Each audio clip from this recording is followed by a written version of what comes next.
Hi everyone, I'm Khundmir Syed, and you're listening to the first episode of Lockdown Conversations. Now, let me give you a gist of what I intend to cover with these conversations and my intent of starting this series. Well, since the whole country is in a lockdown, I wanted to reach out to interesting people within my network and have fun conversations. Well, talking about fun conversations, the first guest today is Kumar Rangarajan, a techie turned entrepreneur. Correction, successful entrepreneur who sold his first company to Facebook. Welcome, Kumar, and thank you for taking time out on a Saturday and joining me. Hey, thank you, Khundmir. Thank you for inviting me. Honored to be your first guest. Uh, ladies and gentlemen, Kumar and I know each other for quite some time. I think about 8 years now. And the first time I met him was through IBM, or when IBM was doing its IBM Global Entrepreneur Program. His older company Little I was featured there and was just bought over by Facebook, and I went up to him and congratulated him there. So Kumar, the first question that I wanted to ask you was about your family background, right? So what was the environment like? Where did you grow up, and was it always very intensive towards technology? Yeah, sure.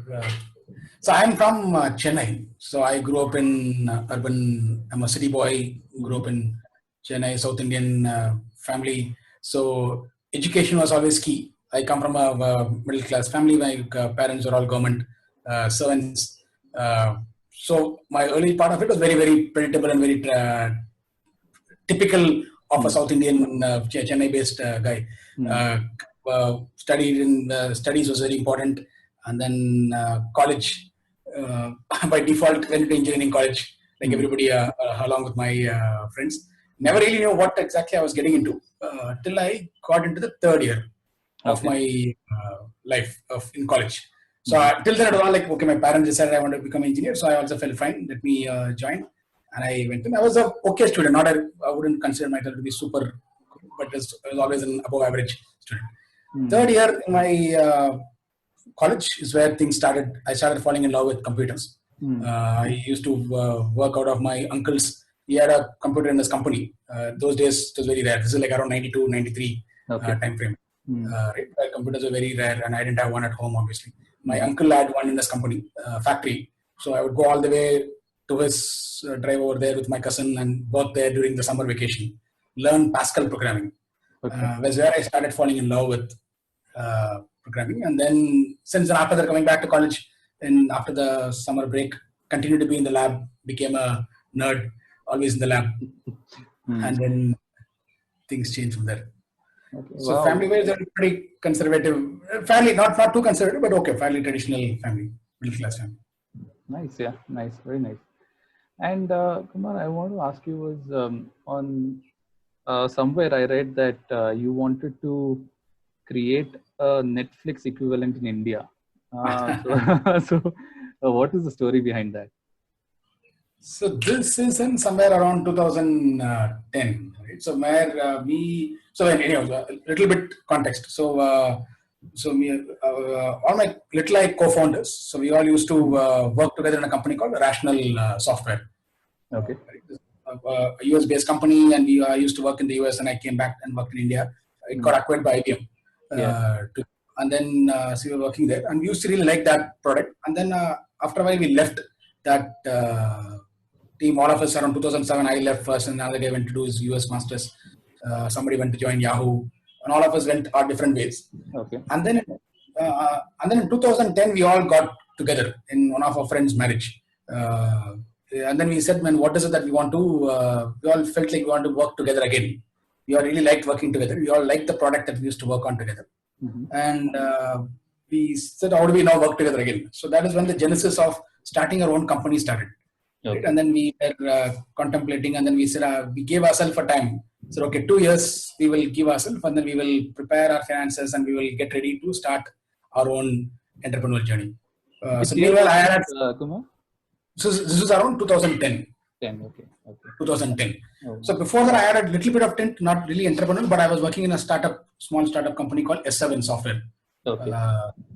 after I left IBM. So I had some experience of working in a smaller company, and that company got acquired, and also I had some experience being in the management team there. Okay. So then 2010, when me and my friends from Rational got together. So then we were all not thinking what to do. We were still working in our respective company, but we would brainstorm every weekend and get together and talk. So around that time, in the ideas that we were exploring, the first idea that really clicked, or at least in our mind, which we thought, okay, let's go do it, was to build the Netflix for India. Right? So we thought, okay, let's go. What is it? We were exploring various ideas, and this seems to be an interesting idea. And almost the only reason we wanted to do it was our only qualification at the time was we were all movie buffs in our sense, in some sense. Okay. Right? We were all watching a movie. Other than that, we had no idea how the whole industry worked and anything. And we were all C++ programmers, and our instinct immediately was to go learn JavaScript, as that is the most important thing to learn. So we all learned that, and then started doing it. I also went and started learning about the industry itself. Bought a couple of books, started reading, researching about how this whole thing works as a business. Okay. So, but that joy, that fizzled out in like almost 6 months. We realized like we were not really cut out for that. Okay. So do you regret that now? So if you had kind of pursued that, maybe... No. I think we did the right thing. I think we played to our strengths. Okay. Right? An entrepreneur journey is an interesting journey, but you would want to play to your strengths. Absolutely. So what I think a little, I think this luckily turned out to be our strength area. Right. And that's really helped. Yeah, coming to that, so how did that happen? Like, you started this company, Little I, in 2012. And in 2014, it got acquired by Facebook. So what happened within those 2 years, and how is the journey from, starting a company to, getting it acquired by a bigger company like Facebook? So how did that happen? Yeah, I think it's a series of lucky incidences for sure. Right? Like without luck, nothing would have really happened. And luckily, we also had the team and and we were sort of reasonably prepared when the luck hit, is what I would call it. Anyway, so just Genesis, again, going back to 2012, we started Little. Our first break happened. So we were like a bunch of four naive guys. We took a room in our auditor's office, and we were coding away, trying to say, okay, what is it we are trying to build? And it was a bootstrapped company? It's a bootstrapped company, and we were all pretty, in those days, very apprehensive about investment and everything. We wanted to be a bootstrapped company. So then our first break happened like a month or two inside after we started. When my subsequent, one of our part-time co-founders, they would call him, Aditya, he was working in Your Story. And then he told us to go meet Shraddha. Right? Okay. Shraddha, Your Story was an upcoming thing. They were fairly popular, but coming from a traditional industry, that was our first experience working with startup blogging and those kind of sites. It's a small company at that time, relatively. And she was the one-man army, right? Predominantly. She used to be everything. Now she is, but... but I remember in 2012, even when we were running the entrepreneurship program, the team was quite small of Your Story, but now obviously it's become much bigger. So then I met her in an event in IAM. IAM had a weekend event. So in one of those events, she had come and talked about media and how companies, entrepreneurs should use media and things like that. So at the end of it, I went and approached her and introduced herself, and she really liked what we were doing. She was quite encouraging. And then she asked us whether she would be interested to apply for the Tech Sparks program. That was going to launch in a month after that. Right? Now we were like, we had just started a month back, and she said like, man, I really like what you guys are doing. I think you guys will be fit for this, but there is one condition. You guys have to make the product ready by the time the event happens, and you should have gotten some kind of a customer validation too. Okay. If you are able to commit for these two, I will nominate you guys for this event. This is what he told us. And this is like, we had just started this, and we were expecting the product to take at least 6 months to build this product. Wow, okay. And then here she was saying like, I'm going to give you 1 month. If you can build out a product and get customer validation, not just build a product. Because it's not just building. Anybody can say it. But you have to get external validation also. Get testimonials. By then. So then we went back and discussed, and then said, man, should we try this, not try this? It seems like a foolhardy effort. A 6 month project trying to compress in 1 month. and we're going to go out in the public. That's when the first time people are going to hear about us. Should we try this? So then we said, okay, it's an opportunity that has come our way. Let's take it. And then for 1 month after that, we slogged our butt off. And then we actually got the initial MVP working a few days before. Then we started scouting out for customers to actually start using it. Right? We went to our networks. Went to a few companies like my ex-manager in Adobe. We demoed it to his team, got feedback. Then we went to a few other companies in Bangalore and got feedback. And it was fairly decent feedback. We got some negatives for early product. It was a new idea. And so we were fairly got a good set of testimonials and usage. And then with that, we went and presented in your story. So we didn't win the event. In those days, there was actually a winner. Now there is no winner kind of a thing. But in those days, there was actually a winner. Okay. We didn't win. But we were actually got a very good reception from some of the judges and from the audience. Right? So that really gave us the initial boost. Okay. That led us to go to GSF. GSF, Rajesh Sani's Super Angels group called GSF. So that again they were trying to become the YC of India. Okay. Right? Then they were again a very early, I think this is the first year batch they were creating. Okay. With the ambition to become like the Y Combinator of India. And then, so because of our presence in Your Story, we were invited to come and pitch for that GSF event. We went and pitched. Rajesh liked what we were doing. So then we were enrolled into that program. Okay. Right. And then we were sitting in Red Bus office for like 3 to 4 months. And then getting a chance to meet a lot of industry people, which on our own would not have been possible. Right. So all that really helped. It's like it was a huge, big accelerator boost very, very early in our life cycle. Things moved quite fast in the first 6 months. And then things just kept going luckily after that. Okay. It's amazing. I mean, to hear about, the sequence of events one after the other. And how did Facebook kind of show interest? So when did that point actually happen? Yeah. So that way it happened. Like we used to be fairly active in conferences, right? Like we were very, very early on. We set up our booth in DroidCon when DroidCon was run by Your Story on AskGeek at the time. So again, it was a lucky thing that happened. There was a downturn at the time actually. So this is around 2012, late 2012. Okay. That year, DroidCon did not have too many sponsors. So we said, okay, let us become a sponsor. Let's go meet a bunch of Android developers because our product was Android. So we went and met a bunch of Android developers. So we'll go meet a bunch of developers. And so we went set up a booth in that event. That turned out to be a big plus because a lot of guys who came in were able to see our thing and give us feedback. And we also realized like our product is not really a developer-only product, but also a tester product. Nice. Testers loved our product more than developers. Nice. Right? So that feedback we got in that event. So I know like that we used to be fairly active in conferences. And BLR Droid was another popular Android focused group in Bangalore. They were pretty helpful. So we used to participate in those events, give talks in those events where we would talk about performance, how Android performance works, how battery optimization works. And they were pretty nice to let us come and talk. And we would talk a little bit about Little also, but most of the talk would be about the domain itself, not necessarily about Little as a product. They didn't want to do marketing, but it was more about educational and knowledge sharing things. So that way we would be fairly active in a lot of conferences. So that's when we got to meet Google. Right? A bunch of guys from Google had come by.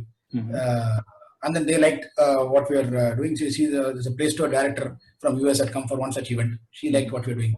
She connected us to people in London, London Google. So then we had an opportunity to go to London through GSF. Because GSF was doing a world tour. Okay. As part of that world tour, we participated and we went to London. And then when we went to London, we were again connected to the London Android group there. Thanks to the Bangalore Android use group's contact, we went and connected to the London Android group. Again, there we went and presented in their meetup. Again, the people there liked it. People from Google had also come to that event. Nice. And interesting, somebody from Facebook had also come to the event. And then, so they liked what we were doing. But it was very early. Nothing really moved then. But then it helped to set context in a global scale. Right. And we used to be more, again after our product became ready, we again reached out to the folks at Google. They then were kind enough to connect us to the London, to the US team. Okay. The US team again saw the demo, they liked what we were doing. Then they invited us to Google I/O Okay. in 2003. Right? Okay. Okay. So because they really liked what we were doing, and then that was our biggest break after that. Right? After the Your Story break, at the very, very early, the next biggest break happened when Google invited us to have a booth in Google I/O. Nice. So in 2012, when we started, our ambition was in 2013 to get one ticket to go to Google I/O. Right? And here we were lucky enough to actually get 3 free tickets into Google I/O and also get a booth. Nice. Right? That was super lucky. Lovely. So we went and set up a booth there, and then again a bunch of people from various companies came by. Again, people from Facebook came and saw.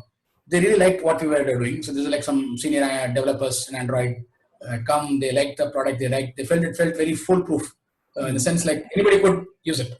Right. It felt it very intuitive and very easy for people to consume. Right.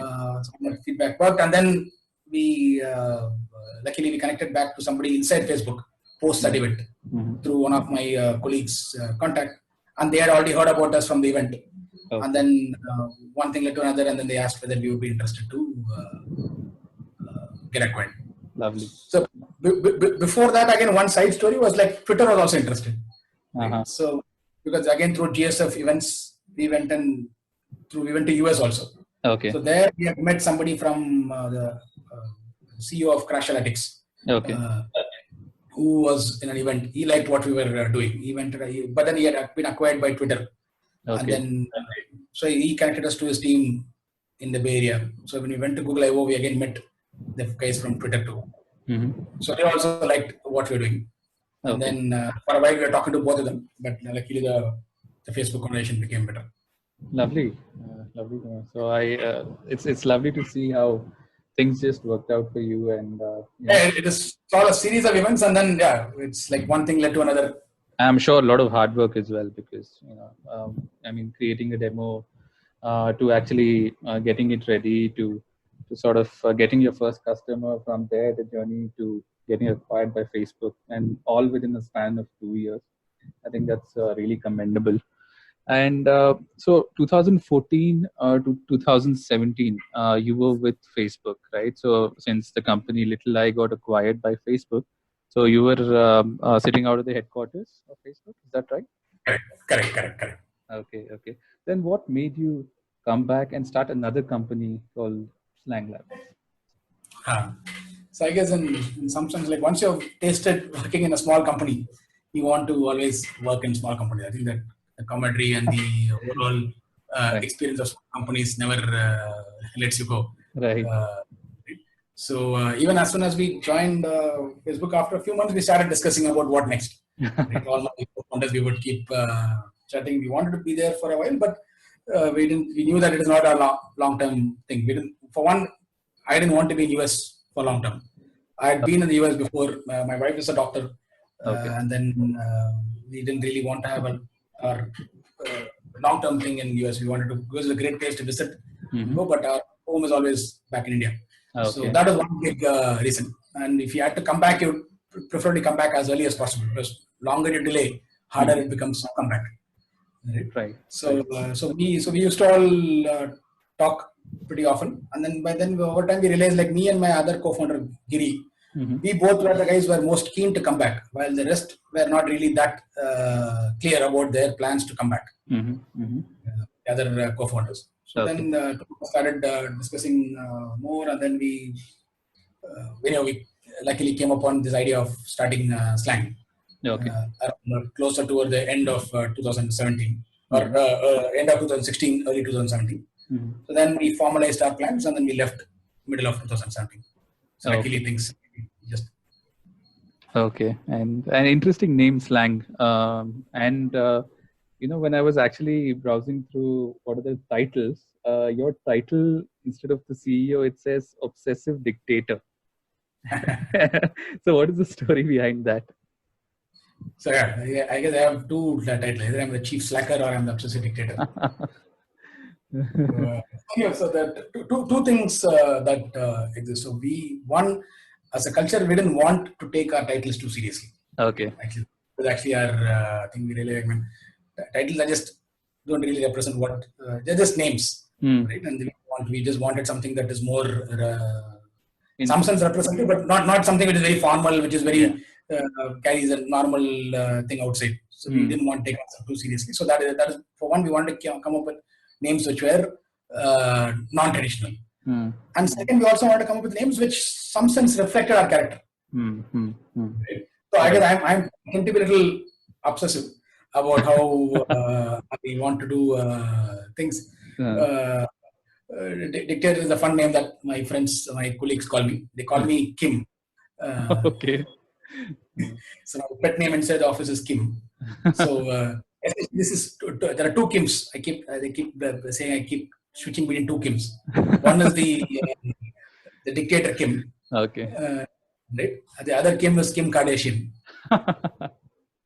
Okay. So between when I do social events and stuff. So okay. Nice. And so, I mean, taking a break from the serious questions, what do you like to eat? Because the last time I remember we met at Adyar Anand Bhavan and we had vegetarian food. So, what's your favorite food? yeah, vegetarian. I'm a true-blood vegetarian, and I recently actually even sort of become vegan, so I don't even eat egg now. Oh, okay. Okay. So yeah, my favorite is still all-time favorite. I think from a hotel food is like parota kurma. It's the same thing that we had last time. Yes, same thing. That is my. That would be my thing, and then I guess in general now I love home food. When I was young, hotel food was more fun, but now clearly home food is more fun. Right. And so for the aspiring entrepreneurs, what would be your favorite book that you would suggest for them to read? And what is your favorite book? Yeah, I think this is super cliche book is what unfortunately I want to say. There are two books. One book is super cliche. So when we started Little I, the book which I really liked and fell in love was the Jobs book. Right? Okay. The Steve Jobs book by Walter Isaacson. Right? But that's super cliche. Everyone would have probably already read it. But I really liked it. I really liked the way the man's thought process worked, and then it really made a impact in some sense. The way we were get a good book. The other book which I really liked is a book called Innovators. I mean, Invention. I forgot. It's a white book forwarded by Sheryl Sandberg. Okay. That's what I remember. But I remember some of the things that book talked about, which made a lot of big difference in my behavior with people. Right? So if you are innovative, if you are inventive, like things that you need to be cognizant about, right? How when you're dealing with other people, because not everybody thinks the same way as you think, right? And you would not have thought the same way as how other inventors in the field, and where you would have actually opposed other people's ideas yourself, knowingly or unknowingly. The same way as how you know about other people opposing your thoughts. Right? It works both ways. So, but how do you become more cognizant of it? And what are the ways to handle conversations and do this interactions with people? Right. I think so. Anyways, there was a lot of interesting tidbits about how exactly your innovations and inventions could actually be brought out to the world. Right. And working with other people. Right. I really like that. So that's one book that you would recommend. Oh yeah, definitely recommend. Yeah. Another, as an entrepreneur, there's another book which is a very super small book called my memory is we keep calling it the mom book. It's like how to sell something to your mom. Okay. So nice, interesting. It's a very small book about sales. Like how do you now pitch an idea? How do you now ask people questions? So it's like an elevator pitch kind of a concept. Not just an elevator pitch, but also do user research kind of a thing. Essentially, like when you want to go get validation of an idea, okay. You have an idea, you want to get validation. Okay. The way you go talk to people matters, right? The way you talk. Like if you go talk to your mom about, hey, I have this idea. What do you think? By default, what is the mom going to say? Man, beta, acha hai, super. Right? She's just going to say it's amazing. Correct. Right? How do you get your mom to actually understand what you're doing and get genuine feedback?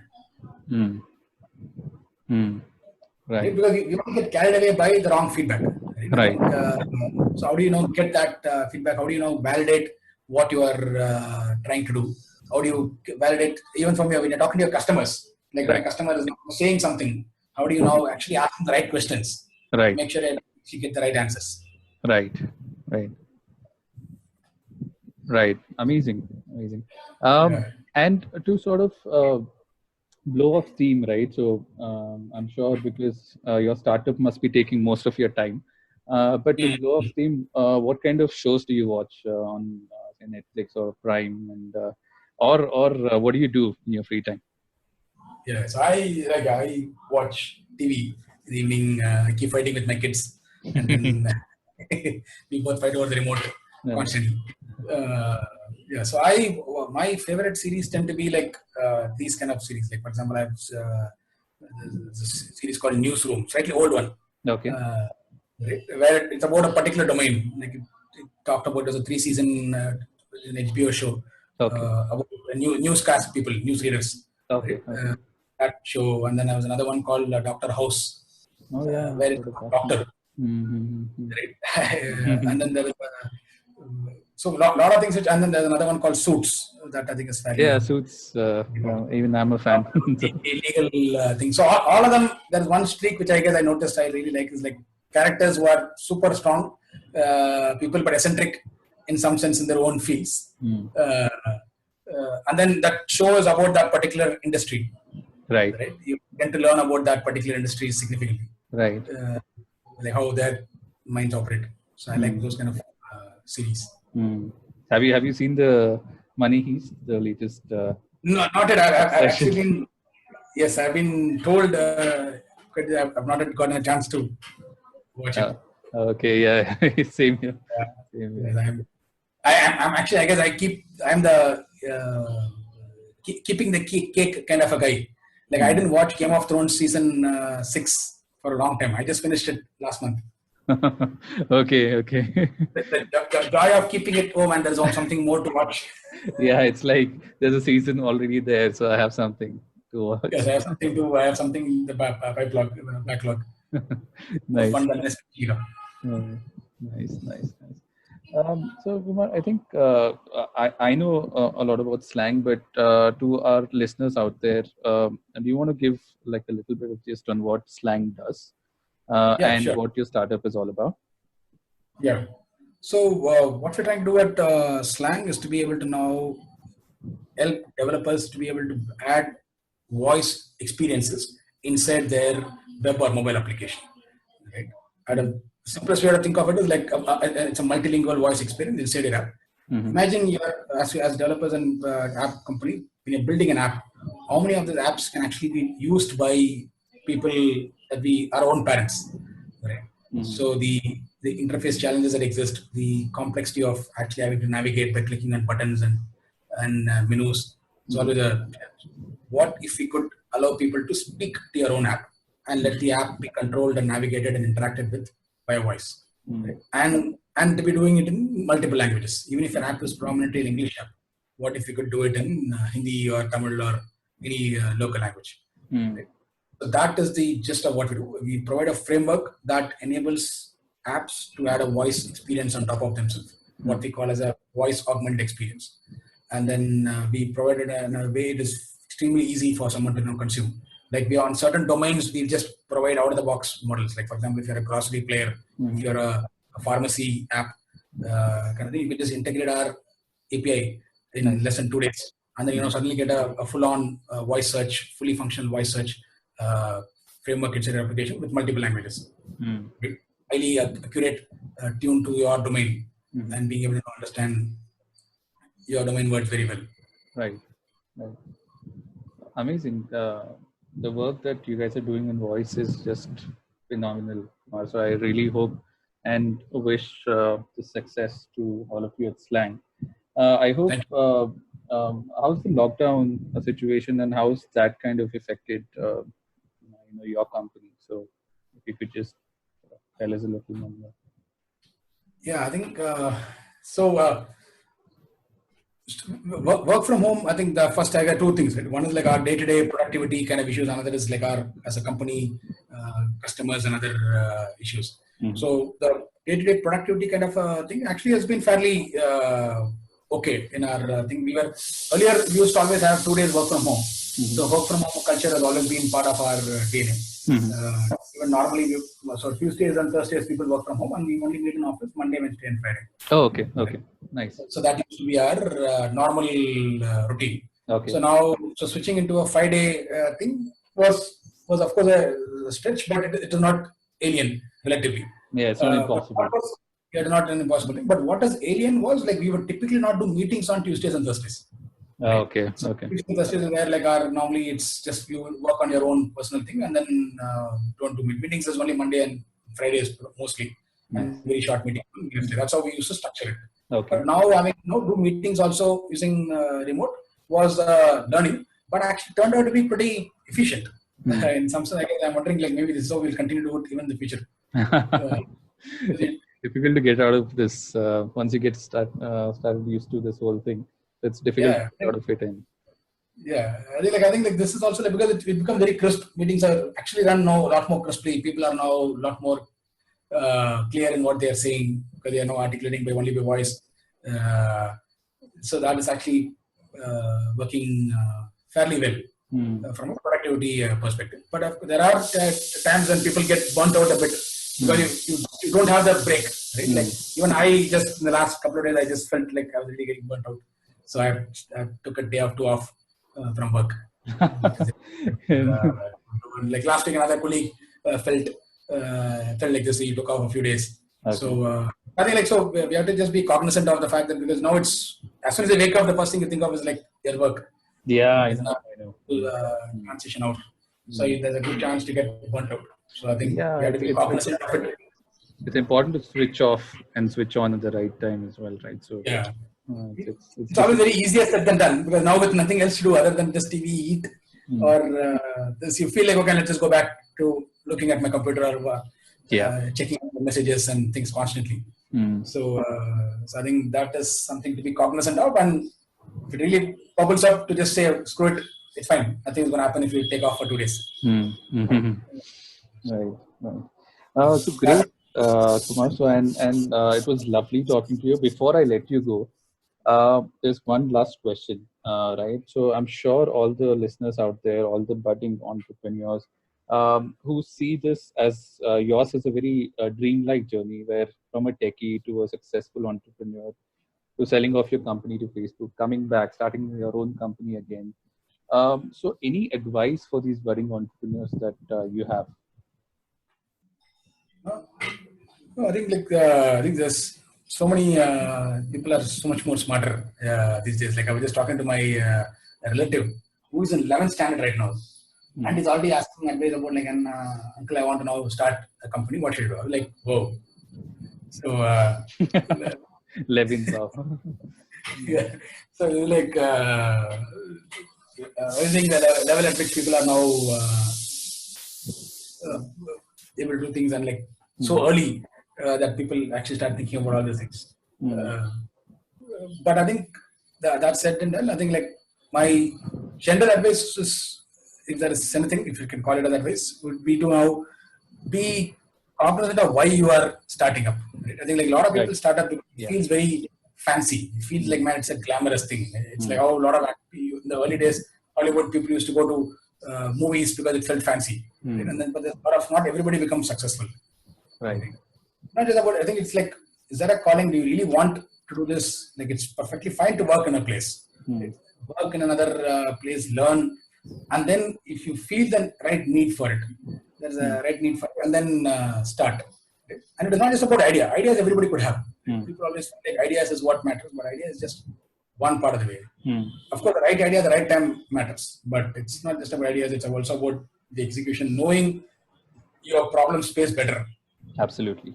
Think as a problem is not necessarily a problem, because as an external outsider, you would have a very, very superficial understanding of what is the problem. Right. But only when you actually get into the nuts and things, you will know. So anyhow, so only thing is to know why you are starting out as an entrepreneur. be fairly confident about, clear about the why part, and then be ready to do it as a long-term thing and not just as a this 1 year, 2 year success is all very rare. Yeah. Right? We were so Yeah. lucky. Right? It's not common. Hmm. Overnight, it's like the common thing is like for someone to be an overnight superstar, they would have slogged for 10 years before that. Right. Right. That's important. The slogging is not very visible, but the overnight thing is what becomes very. Yeah. No, that's good piece of advice. In fact, so so there's a lot of hard work behind that, and not everything that you touch becomes successful. So Correct, yes. I think very good words from you, and thank you so much, Kumar. And this has been lovely talking to you. And I don't think we've never really sat down like this and had a chat. So it was really good knowing all of this about you as well. So thank you so much once again. Thank you again very much for inviting. It was an honor to be your first guest. All right. Thanks, Kumar. See you. Thank you. Thanks a lot.